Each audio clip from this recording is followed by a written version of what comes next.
को देखकर जोर से चिल्लाने लगा। हालेलुया। और क्या कहने लगा, हे परम प्रधान परमेश्वर के पुत्र यीशु, हमें तुझसे क्या काम है। हालेलुया। इस प्रकार से जब मेरे घर पर दुष्ट आत्माएं थी, तो जब मेरे गुरुजी जब पहुंचते थे तो खेलने वाले चिल्लाने लगते थे कि अब नहीं बचेंगे, अब मेरी बहुत मार होगी। हालेलुया। इसी प्रकार से यीशु नासरी को देखा और देखकर वह जोर से चिल्लाने लगी, जो पूरे उसके अंदर पूरा झुंड समाया हुआ था और पूरा पिराना उसके अंदर समाया हुआ था। वह अपने को पत्थरों से घायल किया करता था, साकलों बेड़ियों से बांधा जाता था, किसी की वो नहीं सुनता था। वो मनुष्य परमेश्वर से प्रार्थना करने लगा कि प्रभु मुझे छोड़ दे। वो मनुष्य नहीं, उसके अंदर जो गंदी आत्मा समाई हुई थी वो चिल्लाने लगी। हालेलुया। और कहने लगी, है परम प्रधान परमेश्वर के पुत्र यीशु, मुझे क्षमा कर दे, मुझे इस देश से बाहर ना भेज, मुझे यहीं पर रहने दे। हालेलुया। और जो सुअरों का झुंड चल रहा है उसमें मुझे भेज दे। और प्रभु ने कहा, जा सुअरों के झुंड में चली जा। और वह सारे झुंड को लेकर गड्ढे में गिर पड़ी। हालेलुया।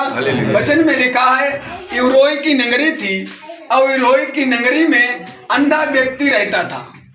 हालेलुया।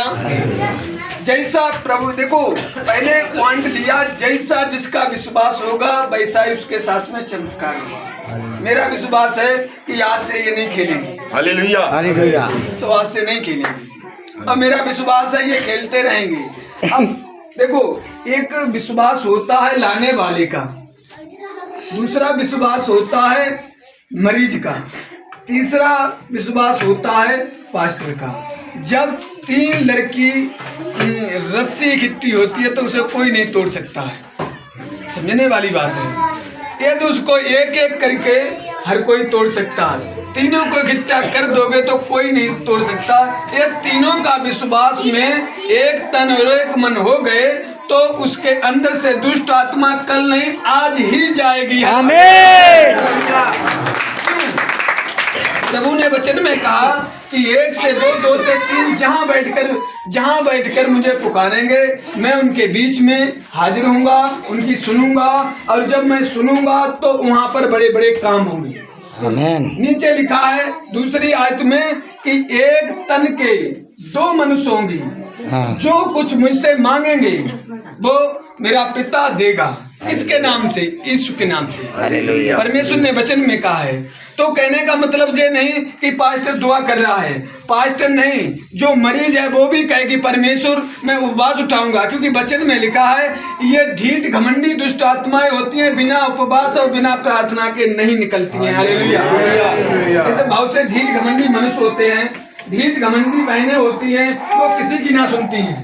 वो कहती हैं चलेगी तो मेरी चलेगी, चाहे जेल जाए, चाहे रेल जाए, चाहे खेत में रहे, चाहे हार में रहे, चाहे हर पे रहे, चाहे घर पे रहे, चलेगी तो मेरी चलेगी। इसी प्रकार से वो बहनें खत्म हो जाती हैं। बड़ा देखो, यहाँ संसारिक शारीरिक बातें नहीं हो रही हैं, यहाँ आत्मिक बातें हो रही हैं। कहने का मतलब जो वो बहनें खत्म हो जाती, वो आत्माएं नरक में डाली जाती हैं, और जब वो ढीठ घमंडी बनकर आती हैं, किसी मनुष्य को पकड़ लेती है, समा जाती हैं, वो घमंडी आत्माएं ढीठ घमंडी बिना उपवास बिना प्रार्थना के नहीं निकलती हैं। हालेलुया। बोलो प्रभु यीशु मसीह की। वचन में लिखा है कि दूसरे वचन में लिखा है कि जब तुम मेरी सुनोगे, प्रभु ने अपने दास के बारे में बताया है। हालेलुया।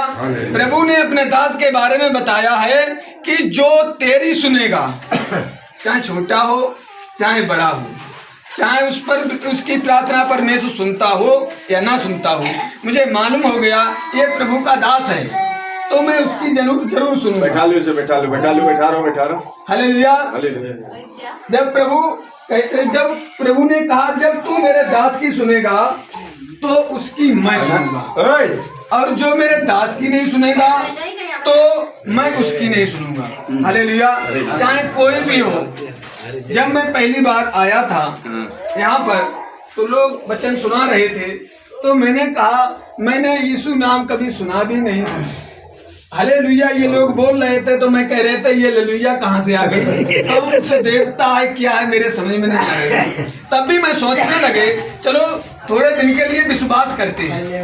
क्या है, हमारे घर के भूत भागते हैं या नहीं भागते हैं, हालेलुया में दम है या नहीं। कहने का मतलब मैंने रात के 12 बजे, कहने का मतलब किसी को 11,000 की पैज दी, और रात में मरघट में जाकर कम से कम इतनी खील है वो मीठी वाली बड़ी वाली, वो फेंकते रहते, हम पे भिगवाते थे, और उसके बाद में मलैया ये काम करवाते थे। कहने का मतलब इस गंगा से बापार, उस गंगा से बापार कहीं के तांत्रिक मैंने नहीं छोड़े कि मैंने अपने घर पर लाकर कोई कीलें ठोंकता था, घर पर कोई हवन करता था, कोई लेकर जाता था, लेकिन जितने ही हवन होते, जितने ही भगत तांत्रिक आते, उतने ही मेरे घर में कम से कम 10-12 लोग खेल रहे थे।